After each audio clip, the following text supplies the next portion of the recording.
welcome to the evening. IB, Air Force Sergeant Bill Kenny. And you, as always, may be whomever you wish to be as we get together to meet B.A. Robertson on Nightside.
Baby, but when you talk to me on castration, I reach for Donna and Barbara to stay on the stove.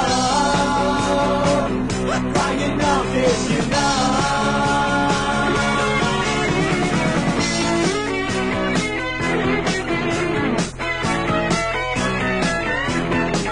I'm just a gun so for my girlfriend and I'd like to trade her in. I'm just a gun so for my girlfriend. I'm just a gun so for that girl. I'm just a gun so for my girlfriend and I'd like to trade it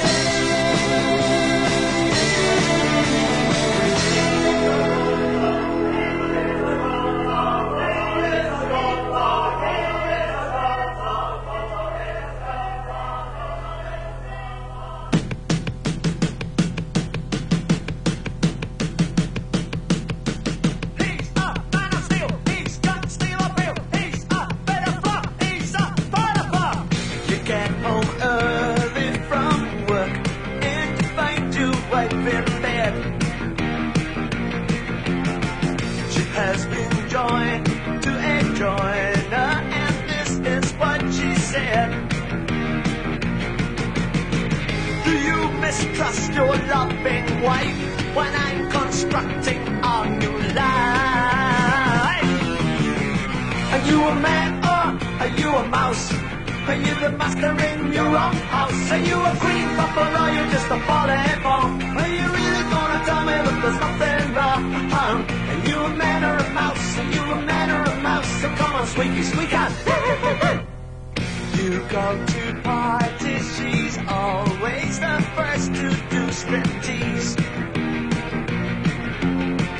You get home angry, she says, love, I thought that you'd be pleased. But when you find her on the floor with those two builders from next door, are you a man or are you a mouse? Are you the master in your own house? Are you a queen pupper or are you just a bullet ball? Are you really gonna tell me that there's nothing wrong? Are you a man or a mouse? Are you a man or a mouse? So come on, squeaky, squeak out.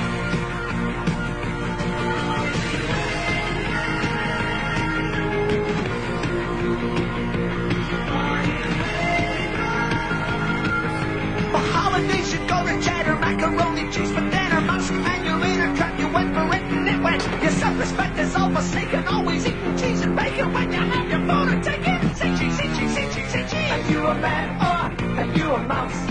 Are you the master in your own house? Are you a queen pop or are you just a polyphone? Are you really gonna tell me that there's nothing wrong? Are you a man or a mouse? Are you a man or a mouse? Are you a man or a mouse? Come on, speak out. Are you a man or a mouse? Are you a man or a mouse? Are you a man?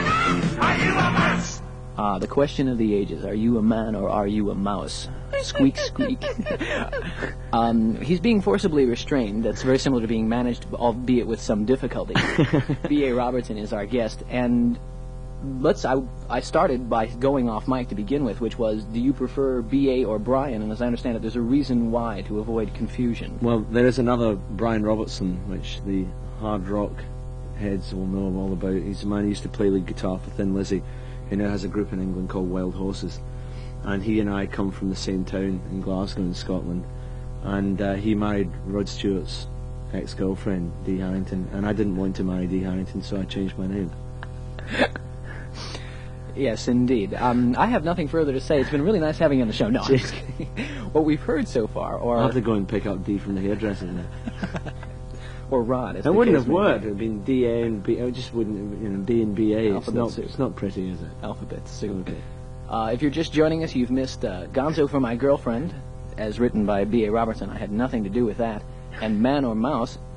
And the question I have to ask, after I listened to the album the first time, Brian, is how serious do you take yourself?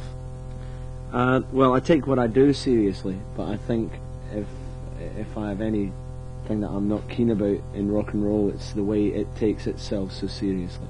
I think one has to be very careful of that and check on that because I'm firstly a writer, a songwriter, for myself and for other people, and I think that that probably gives me a lot of my time is spent with other writers and musicians in a fairly humorous environment. Musicians have been renowned for all times, jazz musicians, through as having a very dry, quite a vicious sense of humour, and I don't spend a lot of time with other pop singers or pop stars, so-called.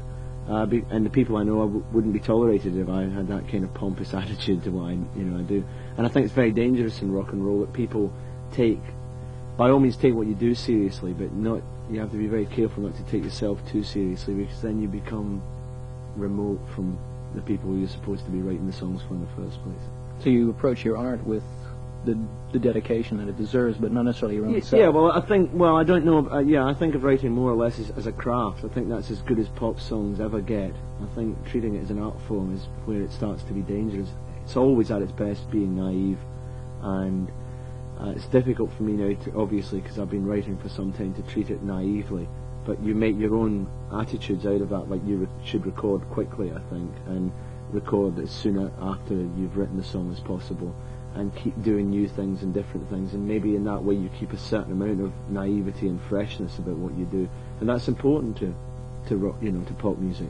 It's great in England at the moment because there are so many new young players making records. A lot of them are not sure what they're doing, and so they make a lot of mistakes, as I do. I'll always make mistakes as an artist. I don't think that's such a bad thing. They're doing it at least, and there's plenty of them, and out of that, a few will float to the surface as being very special, and the rest perhaps not, but at least we've got a lot of people involved, which is great, I think. Which is what the name of the game is. Yeah. Now, you mentioned earlier writing for other people, and I first became aware of you in my ignorance last year as working with Cliff Richard on Rock and Roll Juvenile. I want to talk about that and about writing for other people as opposed to writing for yourself after we play Goosebumps. So let's commence to begin.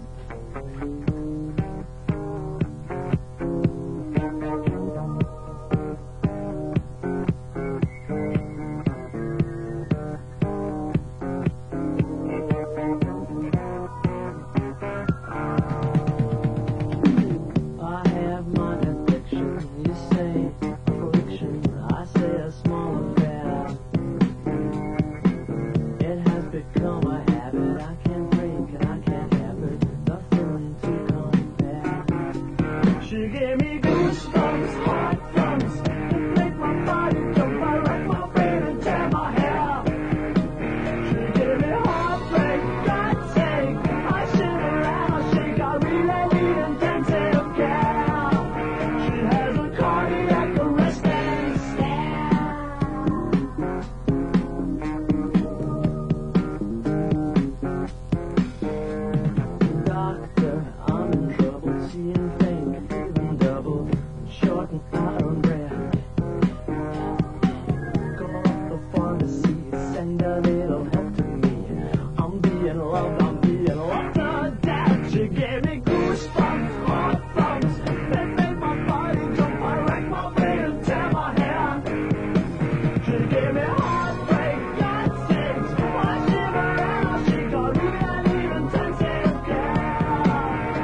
No, she doesn't have to have a cardiac unless she really wants to. We're back. We've got B.A. Robertson with us, Goose Bumps Heart Thumps from Initial Success. And we were talking, I was talking or asking, and hopefully now I can get you to talk listening. here. Yes, attentively Which taking is difficult notes. for I hope you're taking notes. There's a quiz on this at the end of the show, by the way. Anybody wondered about that? About the concept of writing for yourself as opposed to writing for other people. Now, we're going to play in a matter of moments, fleeting as they may be, a tune that surfaced on Cliff's album last year, Fallen in Love. Now, for instance, how did you first wind up working with Cliff? Are you a hired gun? Well, maybe. That was one of the first things I'd ever written for anybody else. I'd never written songs for myself. I was involved in London before that. I'd recorded some things of my own. I'd worked in America as well. I worked down in Memphis just at the end of all the Stax situation, which was interesting, if a bit sad, because that was the kind of music I had been raised on in Scotland, all that kind of everybody, lots of local bands played Tamla Motown, Stax records. Yeah. And I went there and got involved in all that and lost, out badly. But anyway, the thing was I'd never written for anyone else apart from myself, and after I'd done a few years' work, things got a little bleak, and there was no real success happening, and it was more out of a necessity for my own creative thing that I really had to do something to get some kind of action happening, because you can't forever work in a vacuum. I needed some records that would get played on the radio, so I started writing with and for other people, which I'd never done before. My producer was Cliff Richard's guitar player, and he was already involved in Rock and Roll Juvenile, and they asked me if I would come along and help them out with a bit of writing, and one of the results is Fallen in Love.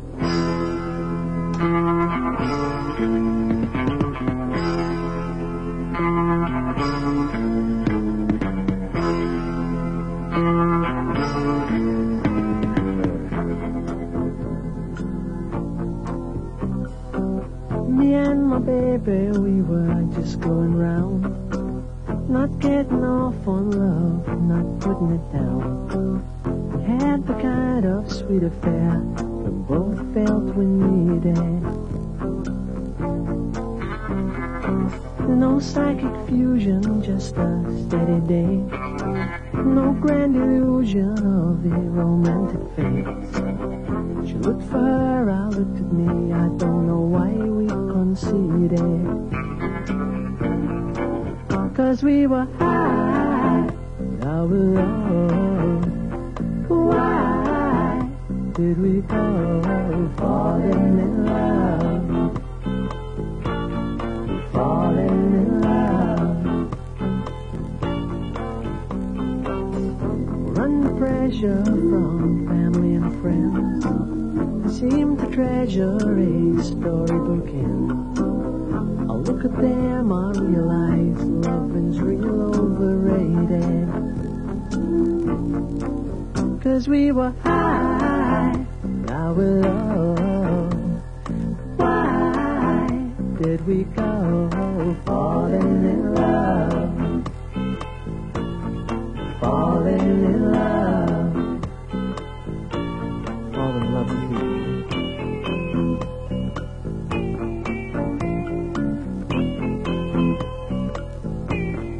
Falling in love, falling in love.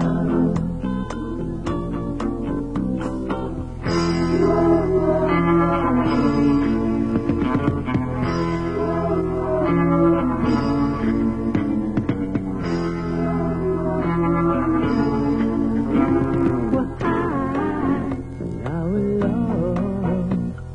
Why did we go falling in love?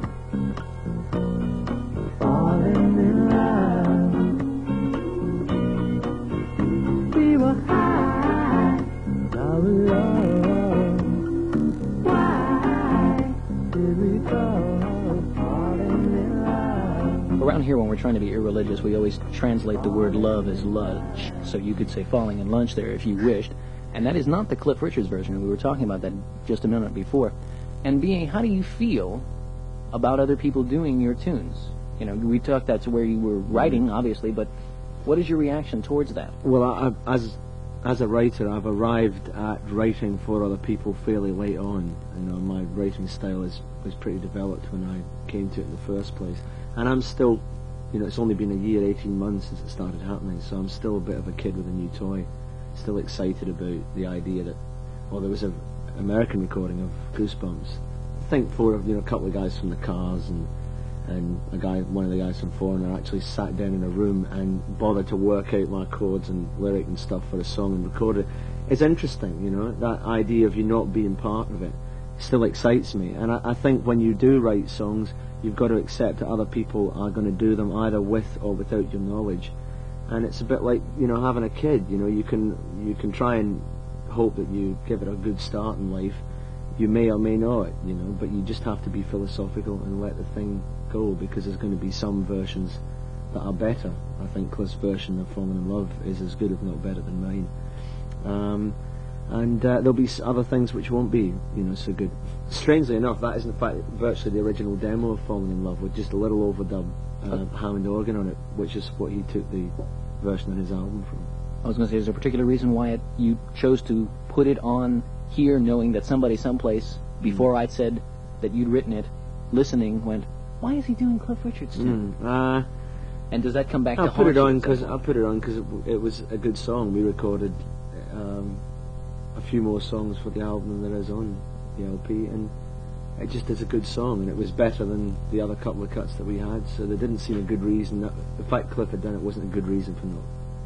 I would agree short with material, basically, is the answer. Sorry, I have to own up. It's just basically a shortage of material, and it shows a lack of ability on the writer's part, I think. And I really don't know why you're interviewing me either. I'm hardly worth the effort, you know.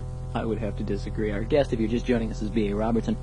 And I don't know whether I want to play Kool in the Kaftan and then Bang Bang and then talk about them, or if I want to talk about them and then play them. So I'm going to compromise and do it my way, which is we're going to play them. And I mentioned last night to our friends at home that Bang Bang was the first hit in the UK. Yeah. And Kool in the Kaftan was what, the third? That's the third, yeah. All right, so we'll eventually get to the second after we play the third and the first together. I'm confused now as well.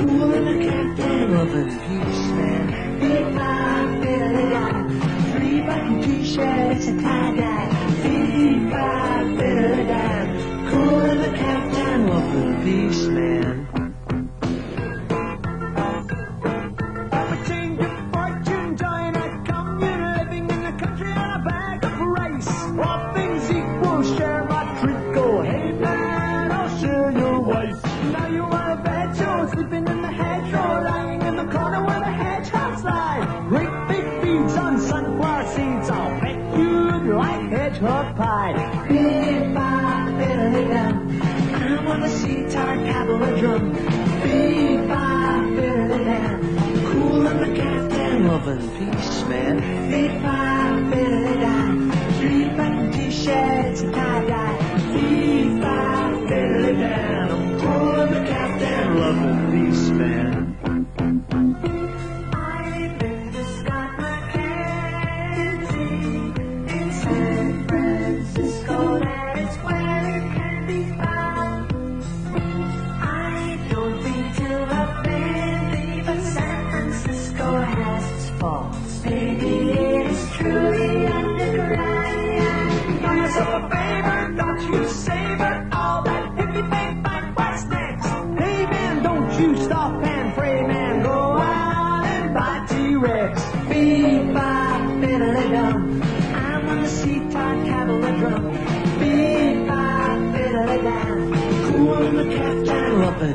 peace, man. Beat by fiddly-die.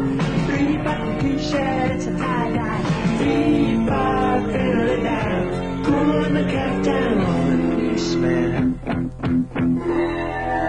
3-bar fiddly-doo.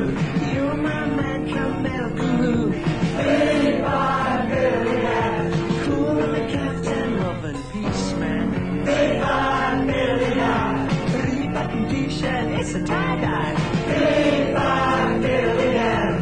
Cool in the caftan, loving peace man. 3-bar fiddly-die. Christ was a spaceman, I'm into drugs. 3-bar fiddly-die. Cool in the caftan, loving peace man. 3-bar fiddly-die. Cool in the caftan.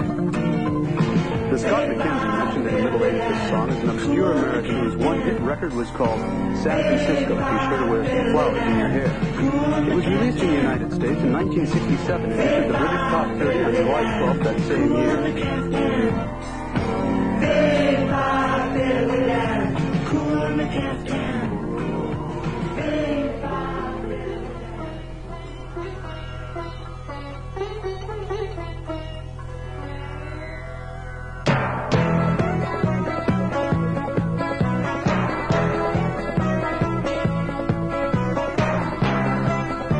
The striped jacket of true love's fine, bang bang. If you're Houdini in your spare time, bang bang. Lord Nell and Lady Hamilton, they fought for love. When he come home from the war, he gave a whoop for love. The mighty fall when love has called. Vampire friends desire to lust, bang bang. They fall on necks, then fall in love, pang, pang. The Marquis de Sade was happy with a stroke of love. Sherlock Holmes alone preferred a little toke of love. Bang, bang, the mighty fall. Bang, bang, when love is called. Bang, bang, the mighty fall. Tony and Cleo struck out for the Frio down Egypt's way. But Caesar had squeezed her in Rome on his quilt for a day. Hey, hey. Now Antony got really angry. But old Caesar's hanky-panky. She told him she would use him, and boy did she abuse him. Fall in love and blew him away. Bang, bang, the mighty fall. Bang, bang, when love is full. Bang, bang, the mighty fall. Bang, bang. Na na na na na na na na na na na na. And Sam and Delilah, they both we should file under fool. Because when the temples start to crumble, Sammy for his coat did fumble. Life was in a ruin. She loved Johnny Fruin. Fall in love and blew him away. Bang, bang, when love has called. Bang, bang, the mighty call. Bang, bang, when love has called. Bang, bang.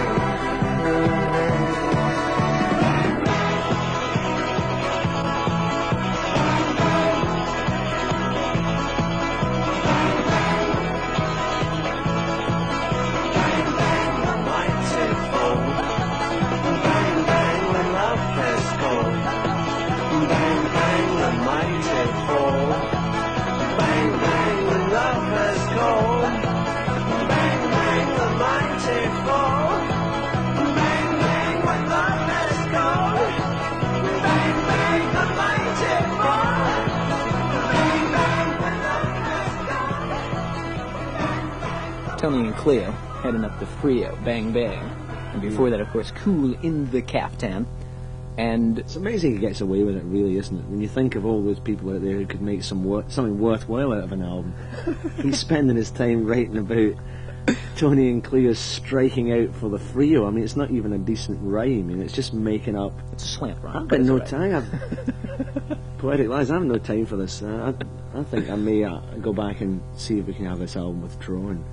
Our guest, if you're just joining us, where have you been? But our guest is B.A. Robertson on Nightside, obviously enough. And can you compare and contrast? Obviously, as I mentioned when we played this, Bang Bang was a large hit in England, as was Kool and the Kaftan. And we were talking off mic about doing live shows. Now, there's going to be a percentage of people, wherever it is you perform, who want to see you do Bang Bang, perhaps ad infinitum, for an entire hour and a half. Well, I just encountered that problem at home because I did my first national tour in England. We did 25 concerts and finished at Hammersmith Odeon 2 weeks ago. And that was a problem which I think in some ways I've already dealt with. It'll be different in Europe because of the language thing. But I spent a lot of time in conversation with the audience, a lot of time involving them, much more, again, out of naivety that we were talking about earlier, because I may go and see other performers, but I don't pay a lot of attention necessarily to how they handle their audience. So we spent a lot of time talking to them. I decided not to do my version of Johnny Be Good or I Want to Hold Your Hand, which is another way around it, familiarising them. So I did only have the 3 singles to do as far as a lot of the audience was concerned. And it worked tremendously well. I mean, there's a point in the middle of the show where I just do things on my own at the piano. By that time, we've done enough rock and roll that they feel secure that they can trust me. And then we do the singles at the end with some production we had for Kool and the Kaftan. The support band came on with kaftans as well as all the musicians, and we had one of those old colour wheels from the 60s and stuff. Oh, Lord. And they, I think you have to do it first time out, especially when you don't have an album of material that people recognise. Yeah. You have to make the effort and try and draw them in, and they're bang bang. I'm not discrediting the singles at all, because I think that's something else foolish that a lot of pop singers do, that they try. Oh, that's not really where I'm at, man. Yeah, Bang Bang is exactly where I'm at. I'm lucky maybe in that respect. But they did come to see those records. I think they got an awful lot more than they bargained for, but everyone seemed really knocked out. There was even women trying to get on stage with them, and I mean, that amazes me. I think this is the kind of thing that ought to be stamped out. I want to talk now about how you... I'm going to get really nosy here. I promised myself I wasn't going to do this. I am really nosy, anyway. Well, you can't tell me, but... For those watching in color television, on the radio, BA is wearing black and white, suitable for black and white television radio. Thank you.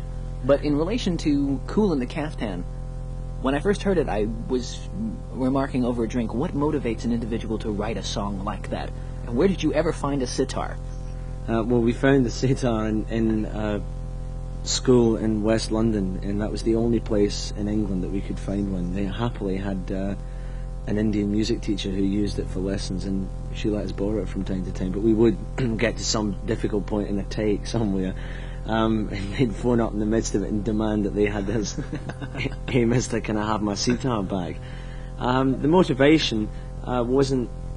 I get a little bit of flack from ageing hippies in England about it, who take it as a direct, I suppose a bit like Randy Newman short people, it wasn't written. I happily met him one night in London. He didn't write the song to have a go at short people, and Kool and the Kaftan isn't having a dig at hippies.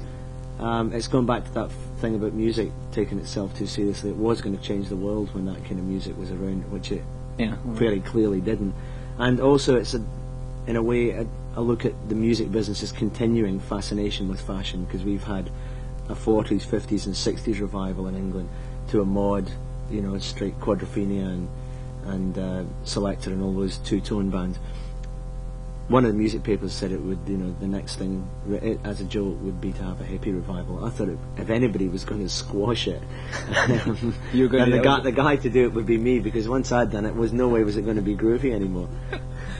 For those who were listening very carefully, there was, for chart facts fanatics, there was that remark in there from, you were explaining off mic, a friend of yours, concerning Scott McKenzie's brief but enjoyable stay in the upper reaches of the charts. Thanks a lot, Scott. You gave us plenty, baby, and we've kept track. And you're going to hear another one. I don't want to give the whole thing away, but you're going to hear something very similar to it in Set Your Stopwatches. In about 2.5 minutes, you're going to have everything you ever wanted to know about the drums and more.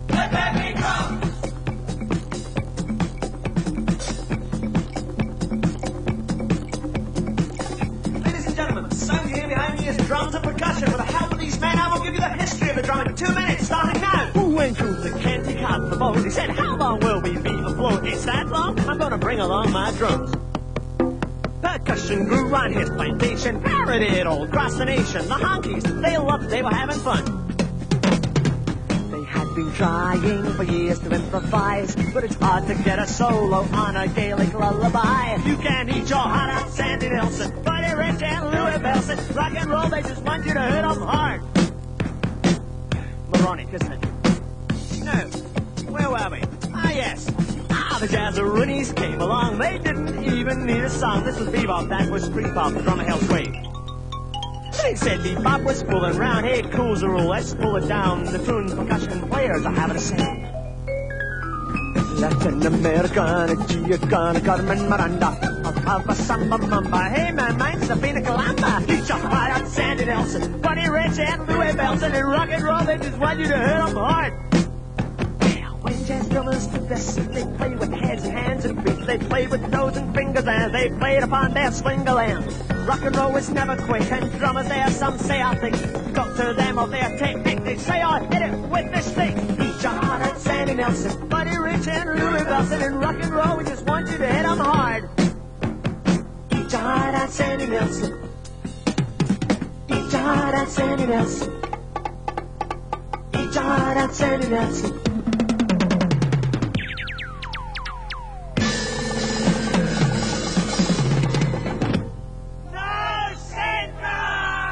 Now, lest you think this is over, there's a phone going to ring. I told you. I'm calling from the fade of Cool in the Caftan to let you know that Sandy Nelson entered the chart on November 5th, 1961 with Let There Be Drum.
Isn't that magnificent? And I'm delighted to tell you that is not on B.A. Robertson's album at all. In all of its glorious lameness, that is Sandy Nelson and Let There Be Drums. And he's eating his heart out. I suspect he is. I suspect he is.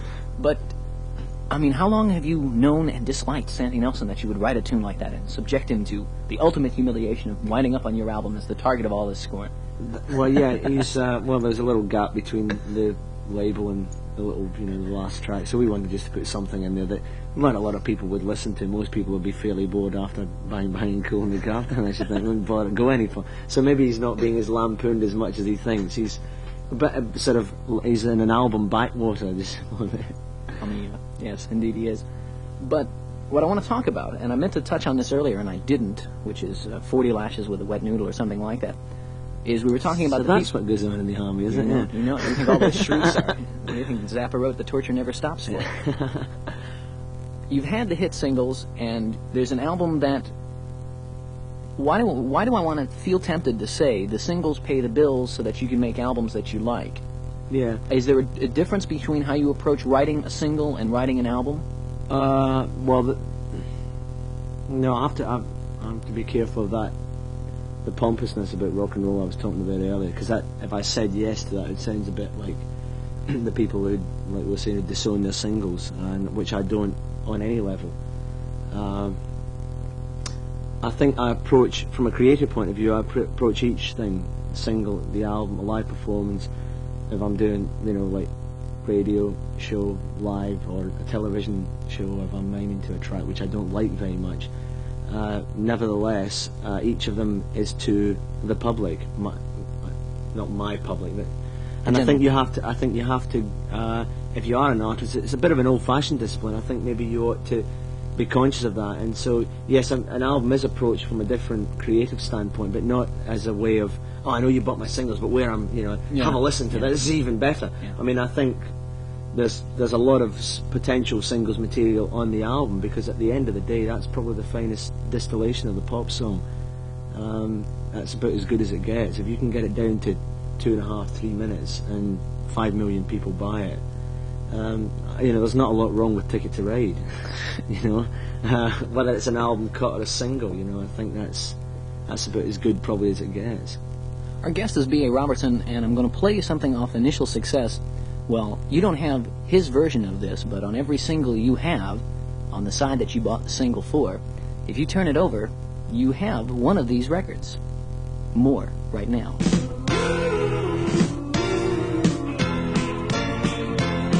Playing records up in your bedroom, you're getting really fed up listening to all the A-sides and all the albums.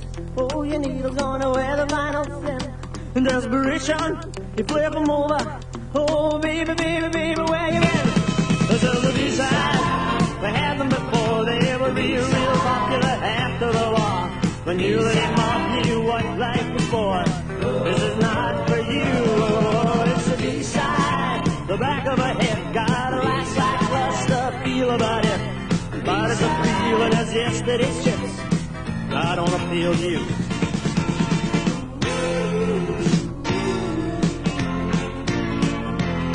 You're in the cafe, play the jukebox, drop your coin in the coin slot. You've had a cup of cold espresso, now you want something really, really hot. You make selections quite incorrectly. Oh, baby, baby, this is what you got. You got a B-side on the back of a head, got a lackluster feel about it. The song was wrong from the day it was formed, and I'm wrong for you. Well, here's a B-side. Oh, we had them before. Real popular after the war. All the demand knew what life was for. Was life for?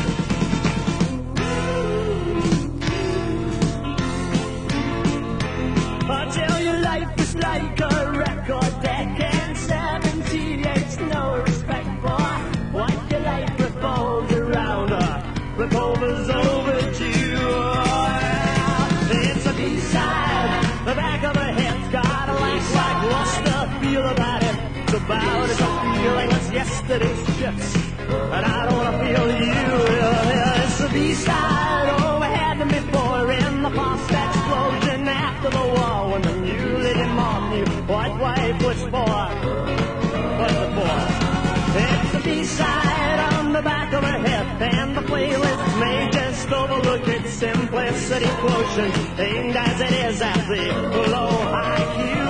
Well, it's a B-side. We had them before. B-side, we've had them before. We've got a whole library full of them, and so do you if you look back on it. Is this again the great sacred cow of art for art's sake, money for God's sake, taking yet another lampooning in the side? Yeah, well, perhaps. It was originally a B-side of a record, which is where it was, and that's why I put it at the top of the second side, because it is the start of the B-side. I don't know, it was something to put on a B-side, really, just a filler. It's not one of those short material songs, just had to think of something quick and easy. There's only 3 guys on it, so cheap to record, appeals to the record company. That's right.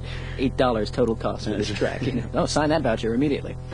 And I've been... Don't do military jokes when I'm here, because I can't laugh at them, because it's like you guys all sniggering in the corner, and I think perhaps I haven't done my flies up or something. And I've probably been aiding and abetting the appearance that everything that B.A. Robertson touches turns into a yucky record, a funny record, and everybody gets a grin out of it. And if so, I want to apologize for that, because I want to play something, and then I want to talk about it. That's the order I want to do it in England's Green and Pheasant Land, that jumps out right off this album in very much the same way it's going to jump right off this turntable right now.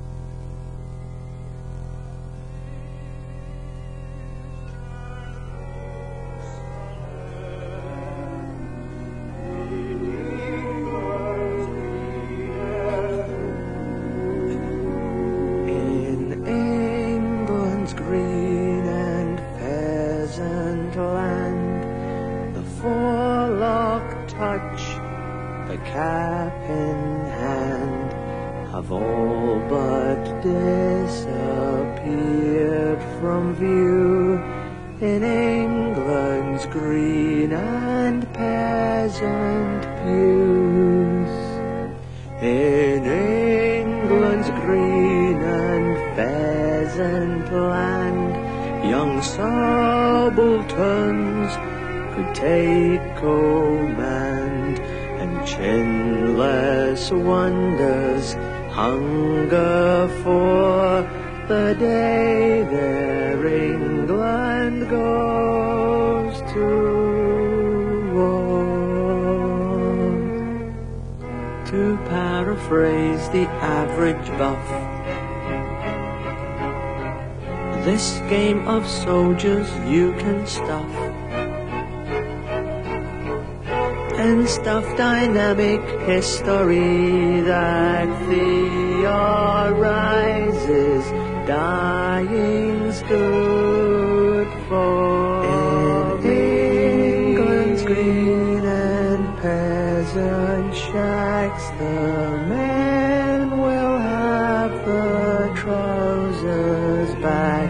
The freaks we line against the wall, 'cause we know they don't count at all. In England's green and pheasant land, democracy will make its stand, and older folks get due respect when England's youth is back in step.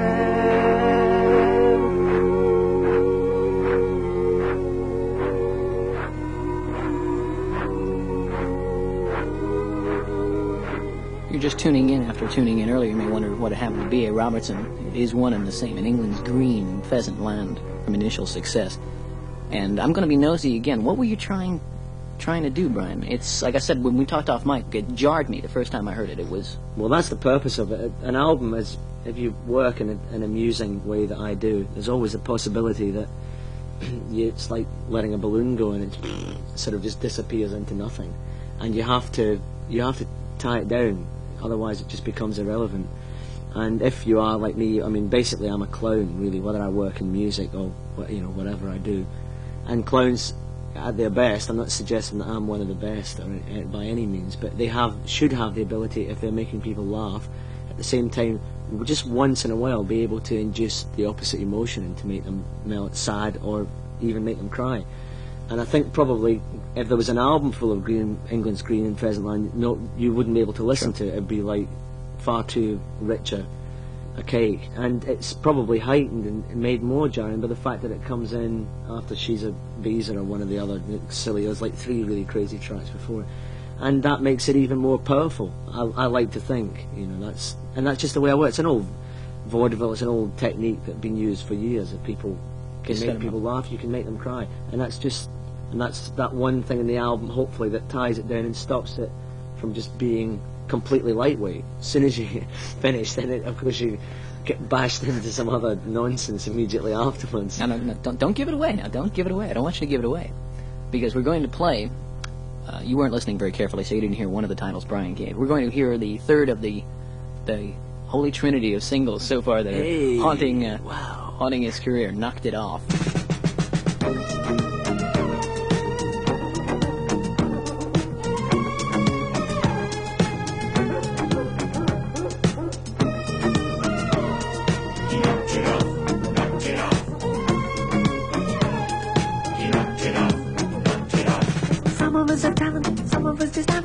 Super sensitive, I missed the stock. Chose my vocation, took a little application. I'm an overnight sensation, the king of rock.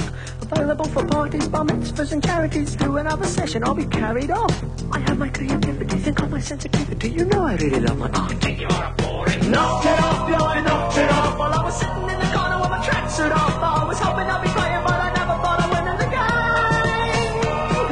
Knocked it off, yeah, I knocked it off. While I was standing in the goal, I won the ball that crossed. I thought I'd have a go and shoot it, but I never thought I'd put it away. You knocked it off, knocked it off. You knocked it off, knocked it off. I made myself Vermilion, had my house painted Vermilion, but I'm still the same civilian. Even talk to me, Pop, I'm happy to be playing. What's that you're saying? There's gotta be a limo to take me down the shops. So I'm making stuff, but I'm not about to rough it in some Granada gear. I was top of the pops. Pop folk are fickle when they get a little tickle, and they get a little sick when they get a little flop. I knocked it off, you knocked it off. While I was sitting in the corner with my tracksuit off, I was hoping I'd be playing, but I never thought I'd win in the game. You knocked it off, yeah, I knocked it off. While I was standing in the goal line and the ball got crossed, I thought I'd have a go and shoot it, but I never thought I'd put it away. To Maharajas and kings, show the door, 'cause my Gucci parking place is secure. Buy a Diamante personalised number plate, sure. He's going to have a splash of scat.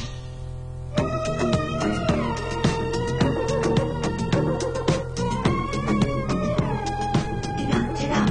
Knocked it off. He knocked it off. Knocked it off. He knocked it off. Knocked it off.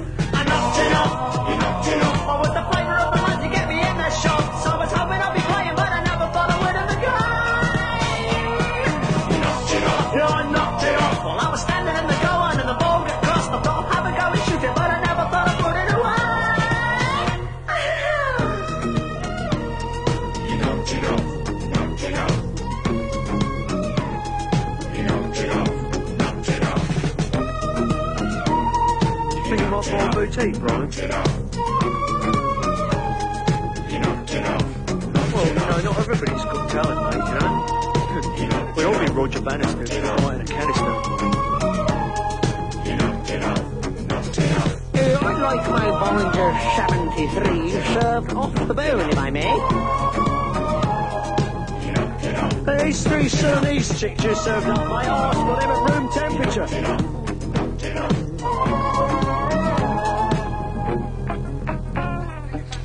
That's great, lad. Just one more song to do now. Like to Brian, you've got to go. See ya. Here I sit, broken-hearted, paid the money and the band departed. Oh, what a sad tale this boy has to tell.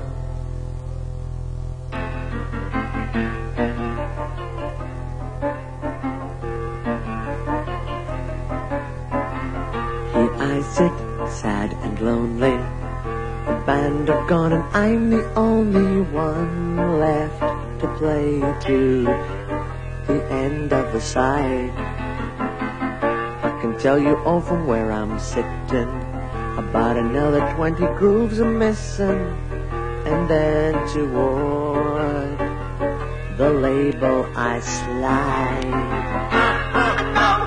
Hear you laughing.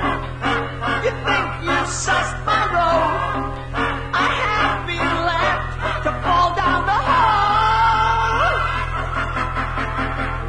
I knew it when they let that man in. You took the Dolbys and the stereo pan in. Some kind of audio, know it all. Now I'm sure that you have sensed it. This is where this record's ended. Yes, it has. And so has our time, Brian. When are you going to record again, do you know? I'm going to start recording again in the summer. The great thing about doing that album was it was all done over a few months rather than trying to cram it all in the last few weeks. So we'll start doing that again. I'll start putting down some new tracks, have some new singles in the autumn, and the new album shortly after that in the new year, and maybe try and come and do some touring here in the fall, I hope. I would hope so. And thank you for being our guest. I definitely appreciate it with Mick singing under me. Well, my pleasure. Thanks for all of you listening in. You can all go off and polish your shoes. Take care now. Bye. We'll see you tomorrow night.